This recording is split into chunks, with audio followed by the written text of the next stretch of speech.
I wanted to introduce to you those who might not know Ruth Dennison, my teacher, and some of our teachers. And she was a truth seeker.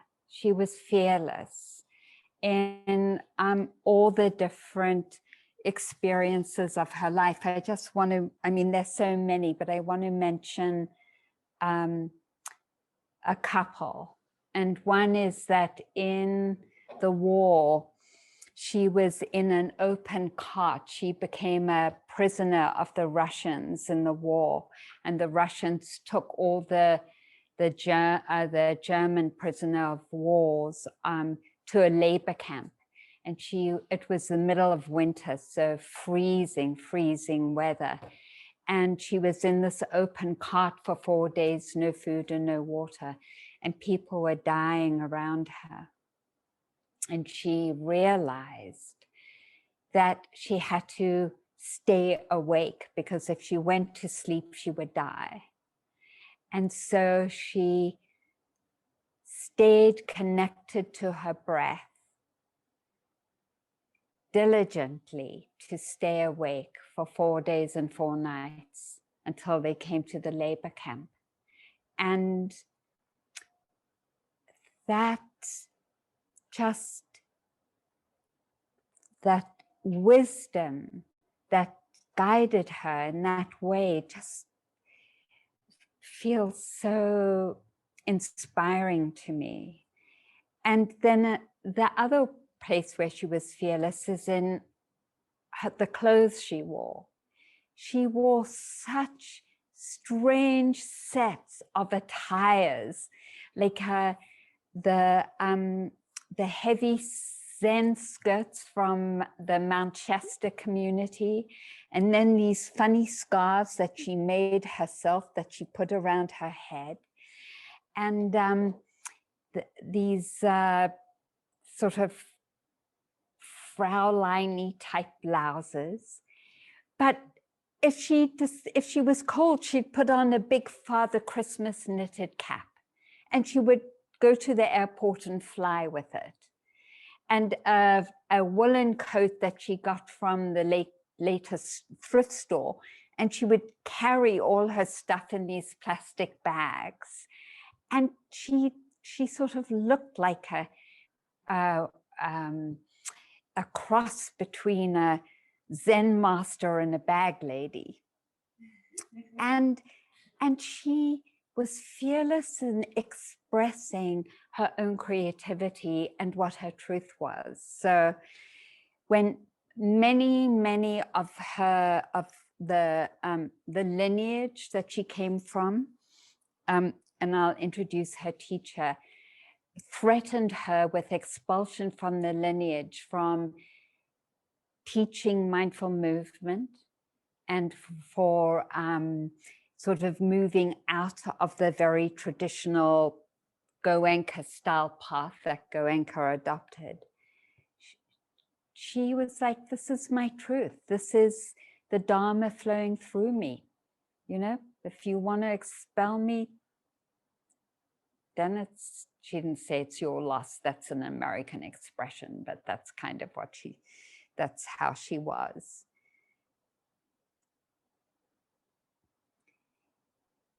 And I feel like we all are here in a way because we've been truth seekers too, finding what our truth is.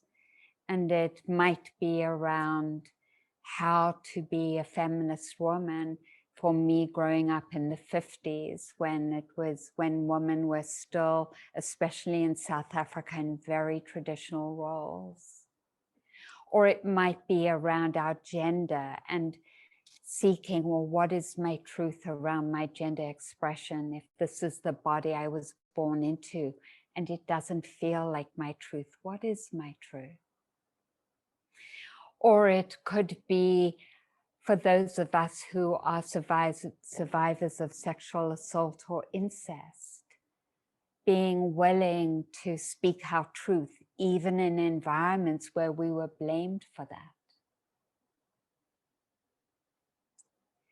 or in the radical movements that we've been part of, where we've spoken our truth going out on the streets, or the seeking truth of, well, what is the truth of my heart and how do I discover that?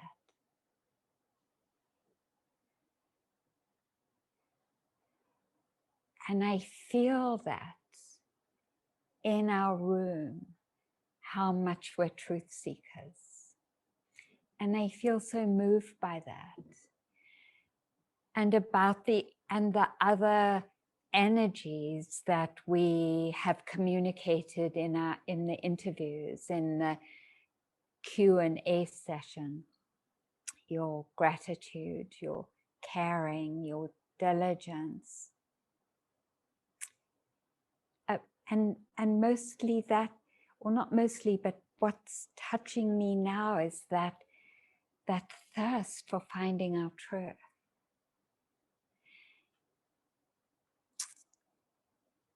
And it reminds me, in acknowledging that and how beautiful it is, one of the favorite quotations that I love to say and comprehend from Thomas Merton. And he says, then it was as if I suddenly saw the secret beauty of everyone's hearts, the depths of their heart, where neither sun nor desire could reach, sin nor desire could reach. The care of their reality. If only they could see themselves as they really are, if only we could see each other more this way all the time, there would be no more war and no more hatred, no more cruelty and no more greed. I suppose the big problem would be we would fall down and worship each other.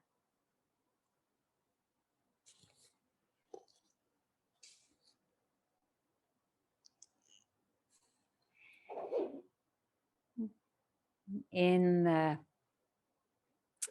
one of the themes of this retreat, through taking the refuges and through reclaiming home, as Booker spoke about yesterday evening, our truth seeking guides us into where is the place that feels reflective of my own aliveness and beauty that Thomas Merton was talking about. And the Buddha is so explicit in this when he says that really the whole Dhamma, and he has lots of pithy sayings like this, the whole Dhamma is the cultivation of the beautiful qualities. One of these being our truth seeking. And the others we know already: love and compassion, friendliness, joy, generosity, wisdom, truthfulness, equanimity, patience, non-harming. We know when we experience these energies that is where we begin to find our homecoming.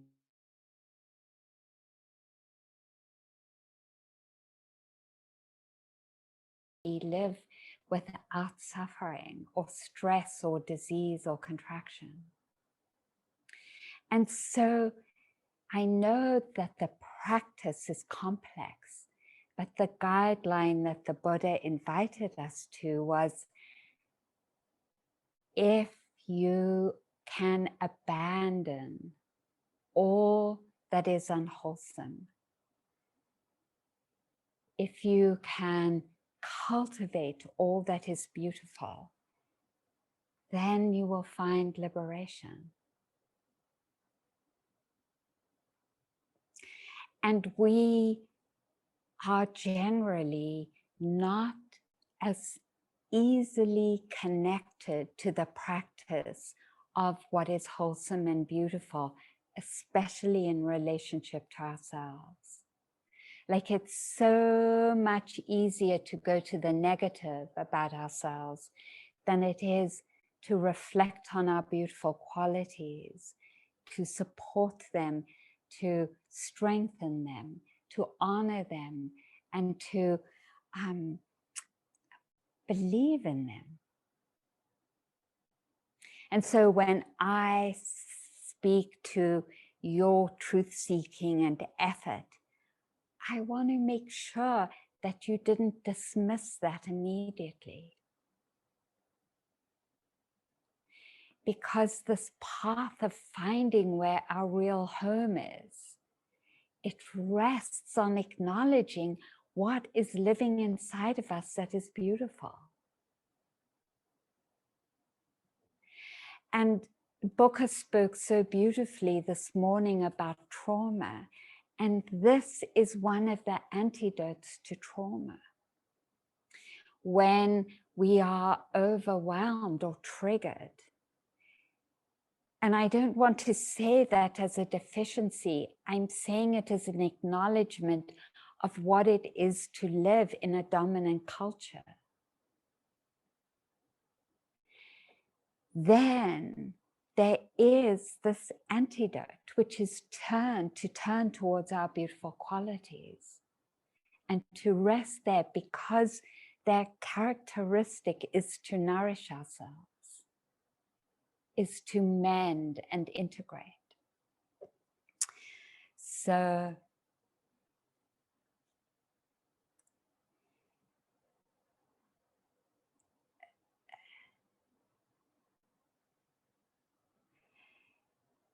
when I think of the trauma, it is triggered over the years at different times and places. And the experience of being in a triggered place is that one of dislocation, a lack of faith, feeling hopeless, feeling contracted and collapsed, feeling confused, finding judgment towards myself and others, aversion, shame, all the energies that seem to be part of the cluster of what it is to be triggered. And I'll go to that later.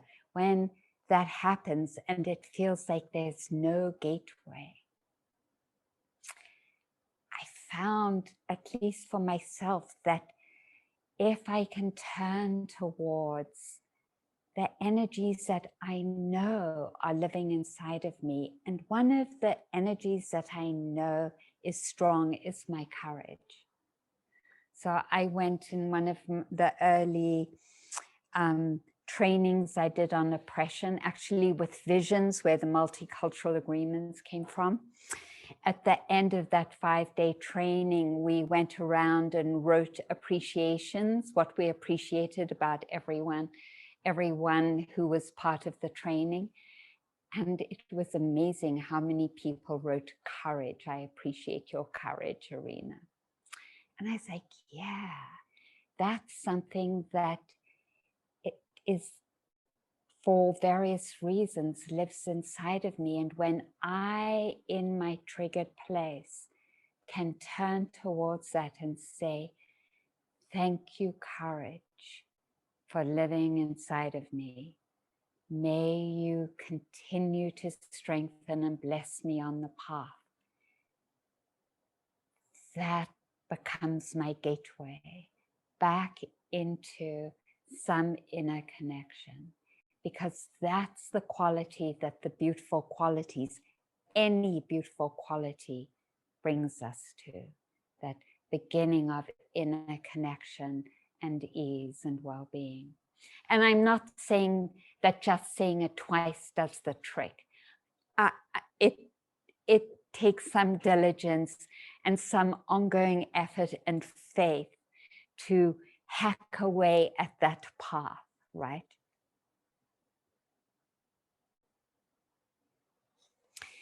The Buddha explains this practice in the Abhidhamma when he describes the 52 mental qualities. And in that description of the mind, there are these two columns. And I don't want to go so deeply into it, but just to name that there actually is not one consciousness inside of us. There are 6. We have eye consciousness and ear consciousness, taste consciousness, hearing consciousness, thought, feeling consciousness, body, touch consciousness. Hearing, did I say hearing consciousness? That we are a flow of consciousness arising and passing away. And if this feels too much, you can ignore it. But I just wanted to offer the frame in case something clicks around what I'm saying. We're like a river where this flow of consciousness arising and passing away according to which base has been triggered. The eye base, so then there's eye consciousness. The ear base, then there's hearing consciousness. And in each consciousness, there are either the beautiful qualities or the not beautiful qualities. You can't have both in the same consciousness. They come extremely quickly, arising and passing 1,000 in a second or more. So super, super fast. So it feels like it's continuous and that there's actually this one consciousness living inside of us, just like in the old movies, there were all these separate frames, but it felt like it was one continuous movie, right? But actually, amazingly, we're not one solid entity. And thank goodness we're not, because if we were solid, it would be impossible to change. If there was one block of consciousness that was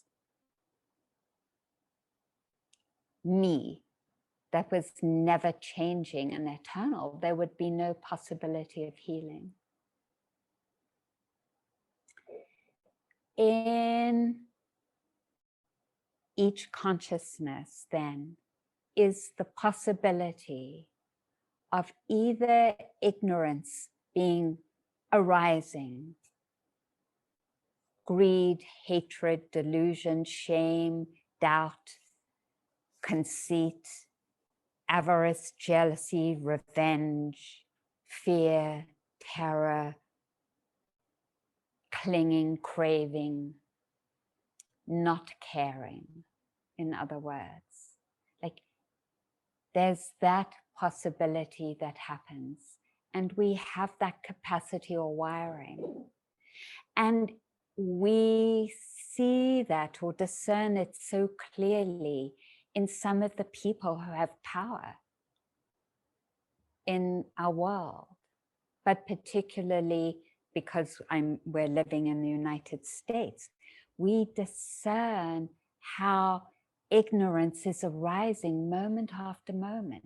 And how can we tell that it's ignorance? Because there is no caring. There is no wisdom. It is clearly centered around greed and being self-serving. There's no wisdom there. There's confusion in the mind. You know, there's no truthfulness. There's actually lying in the mind, an incapacity to discern what's really happening.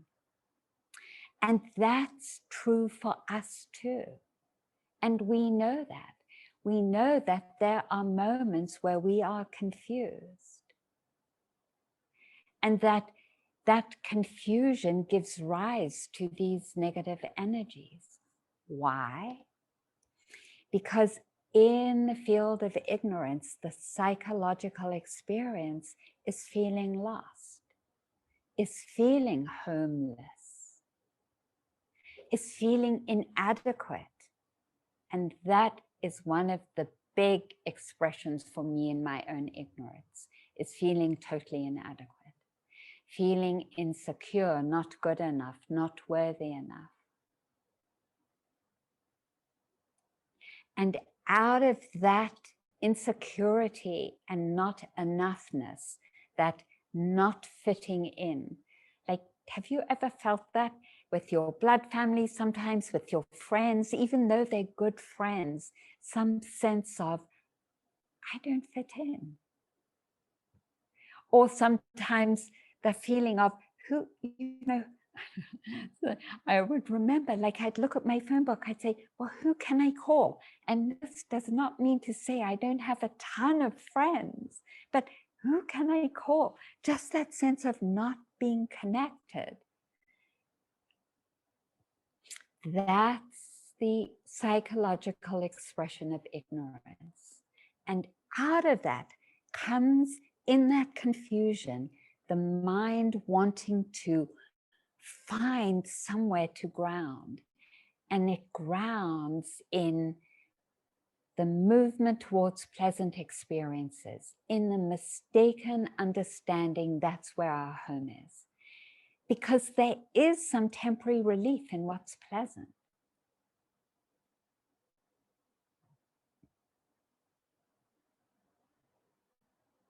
And the pushing away of unpleasant experiences because it's so unpleasant. And so, because we have no control over the long term of our bodies and when they're pleasant and unpleasant, of our external conditions, of our thoughts and our feelings, we're in this ongoing struggle where there's no ultimate relief. There's no end.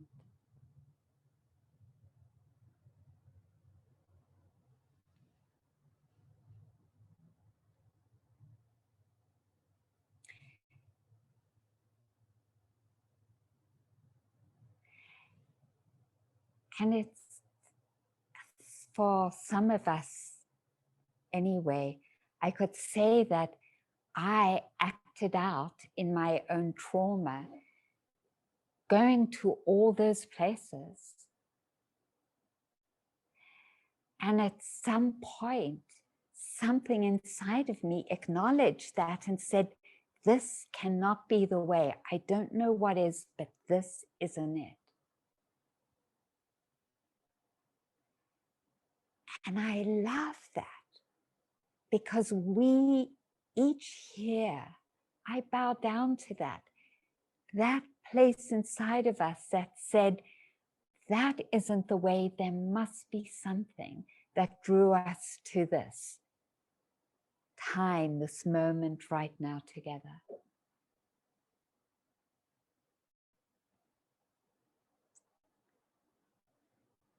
And that energy and wisdom will guide us, that recognizes wrong path.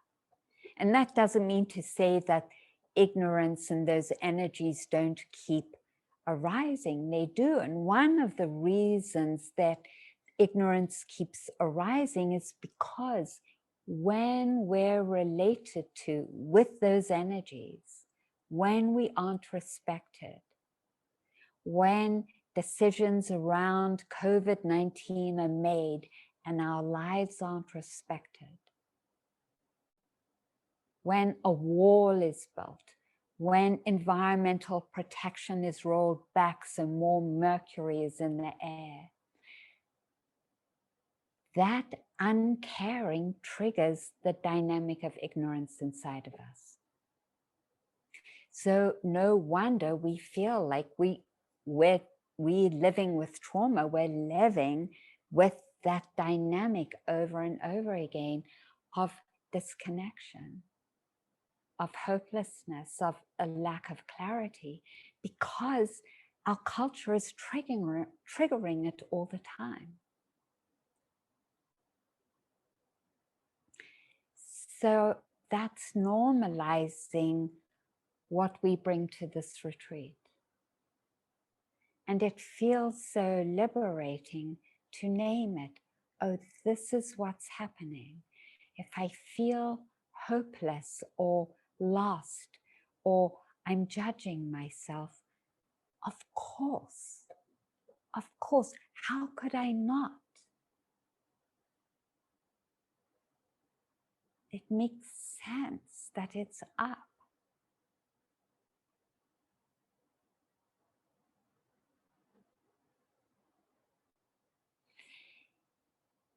And then the Buddha offers us this pathway of healing.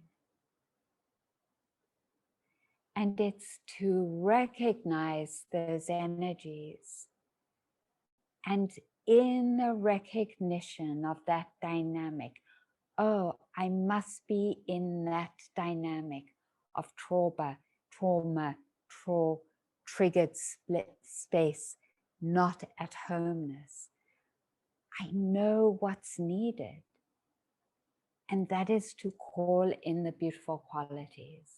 And so the immediate antidote is the intention. May I bring in friendship and love towards these energies. May I hold them with kindness. I appreciate that I want to hold them with kindness, even if I don't feel the kindness now. And then I'm immediately in the whole wiring of healing and integration through that intention. And maybe I can keep practicing it. Maybe if I can't do metta, I can say, but I know I am strong in my determination. So I can say, determination, may you bless me in my life and continue to guide me. Or I know that I have the capacity to make an effort, and I can give thanks for that.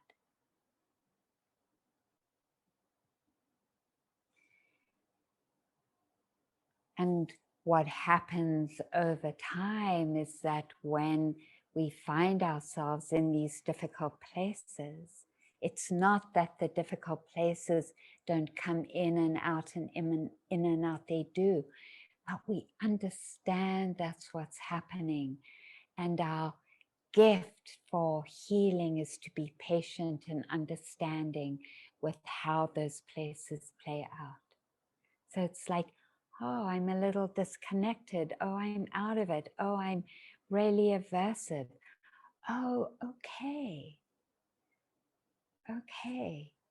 Okay, that makes so much sense. This is a trauma that's arising. This is a need for love and patience and caring, because the definition of trauma and ignorance is that there's no caring. So how do I know what's true in all my thinking and all my thoughts? If there's no caring, I know it's not true. And that's so relieving, because I have a lot of thoughts that don't have caring associated with it. And so then it's like, oh, I can discard that. Oh, I can discard that. Oh, wow, I can discard that too. Great.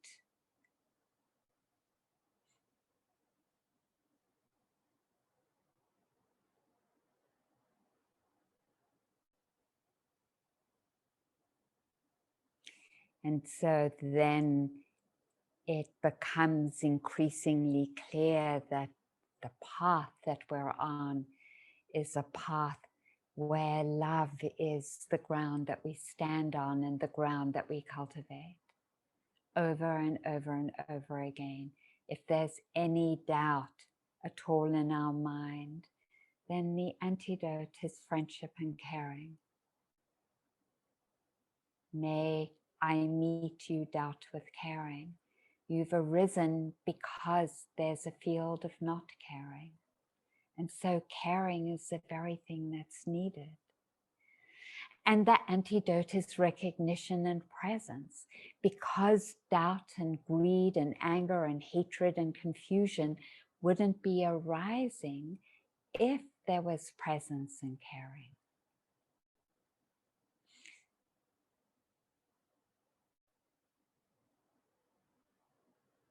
And again, no blame and shame, the fact that they're not there, because we're in cultures that haven't reinforced that. And what feels so magnificent about coming on a retreat, us in our community, is that we're committing to co-creating cultures of love and friendship.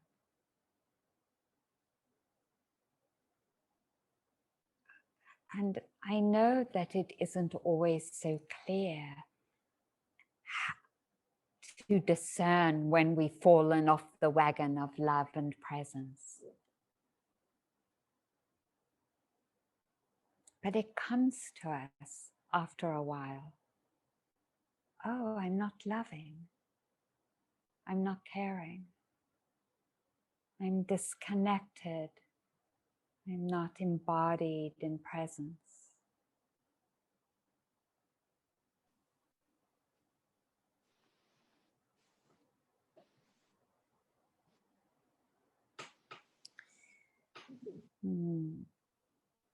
And every time we interrupt it, it's like drawing water off the river of ignorance and diverting it.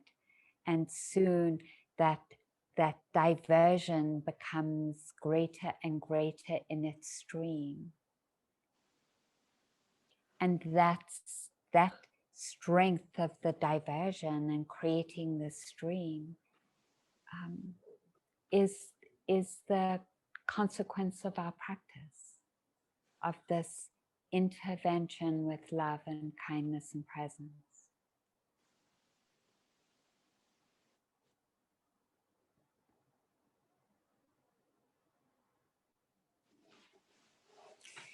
And so then we begin to see the power, or understand the power of mindfulness. Because if there isn't any mindfulness in the mind, we can't discern actually what's happening. And so it might seem that it doesn't make a lot of sense to keep being mindful of the breath or body sensations or picking up a cup or brushing our teeth. But not only does mindfulness support our energies inhabiting our bodies, but it gives us this great capacity of agency to determine our future and our community's future and the planet's future in the decisions that we make.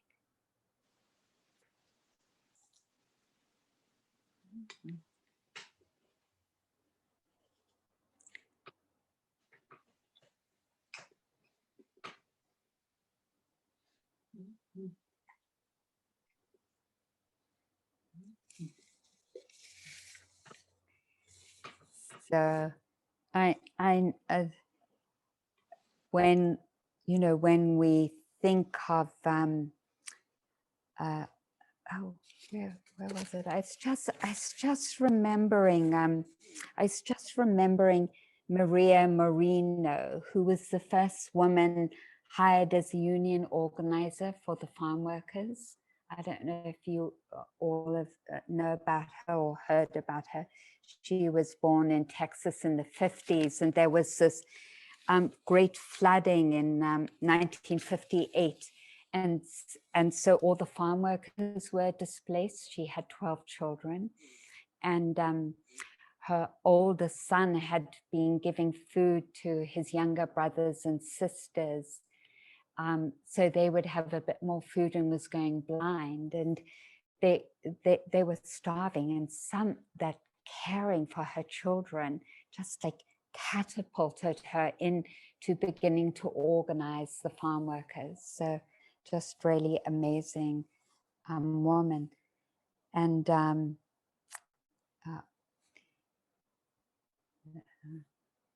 there's so many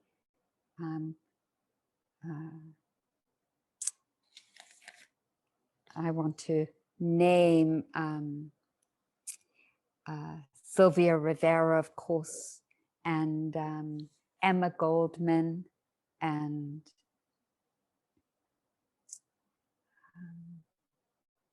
Mandela, and Bishop Tutu, and we have so many teachers, Ruth, and then I wanted to introduce Ubakin, who was the first teacher, one of the first teachers in Burma to teach lay women and empower them like Ruth. So also broke with tradition, and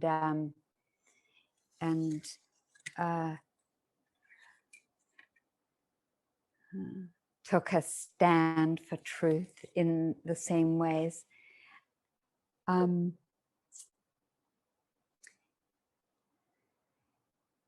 That in our cultures, we have such amazing ancestors that have shown us the way of what it is to choose truthfulness and love as a path.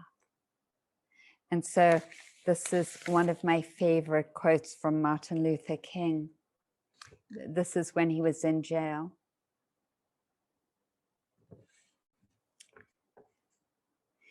These words may have an unexpectedly optimistic ring at a time where pessimism is the prevailing mood.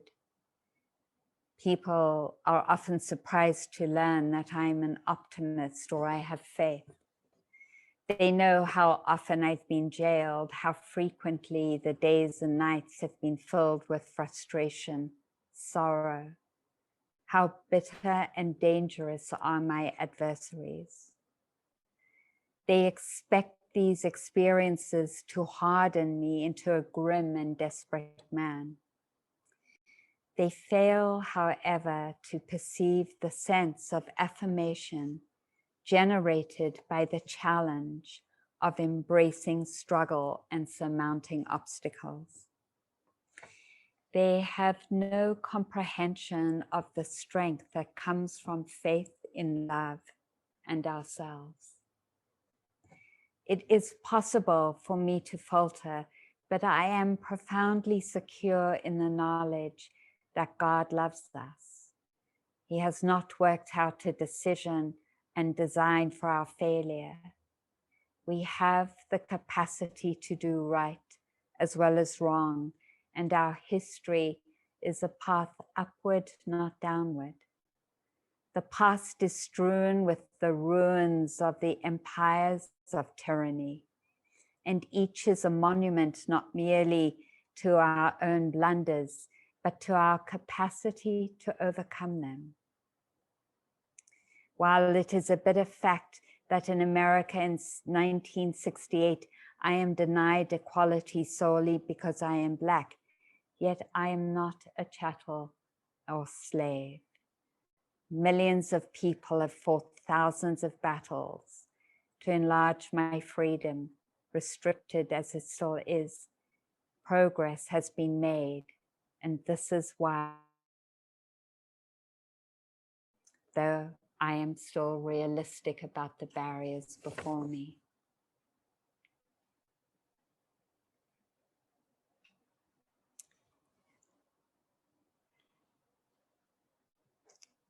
So when we took refuge at the beginning of our retreat, we were taking refuge in that same capacity that Martin Luther King is speaking to, that capacity to call forth these beautiful energies. And we're here in support of that. And of course, not only for ourselves individually, the power of love and the power of presence are the tools in which revolution is waged and liberation is waged.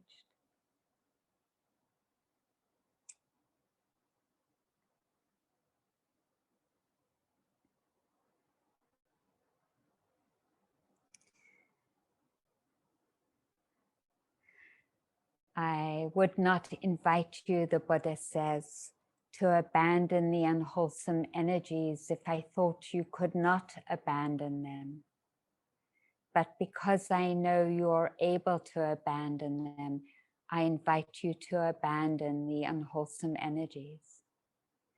I would not invite you to cultivate the wholesome energies if I thought you were not able to cultivate the wholesome energies. But because I know you're able to cultivate them, I invite you to cultivate the wholesome energies.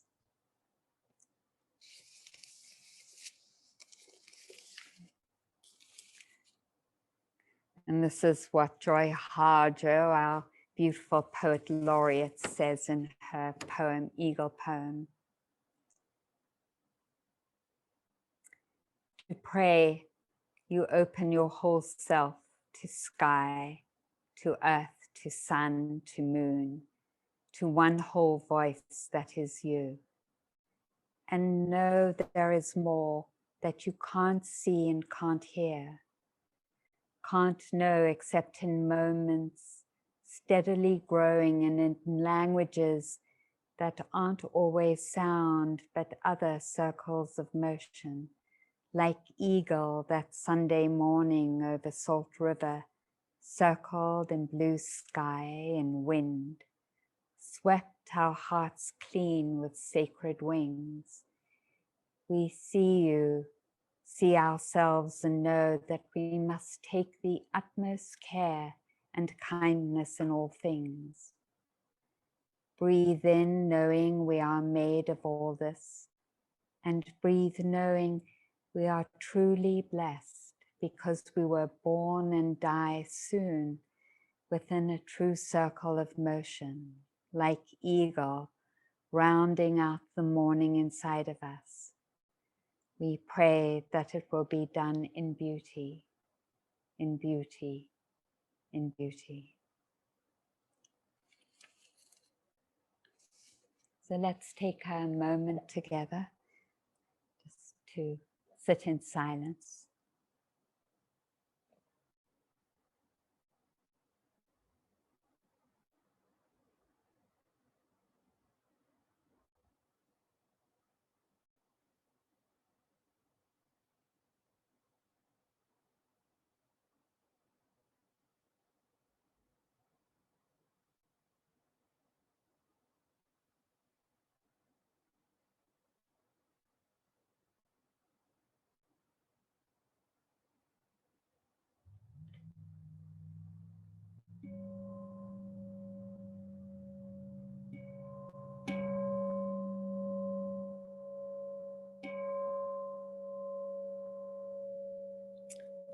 Thank you. Thanks for your listening.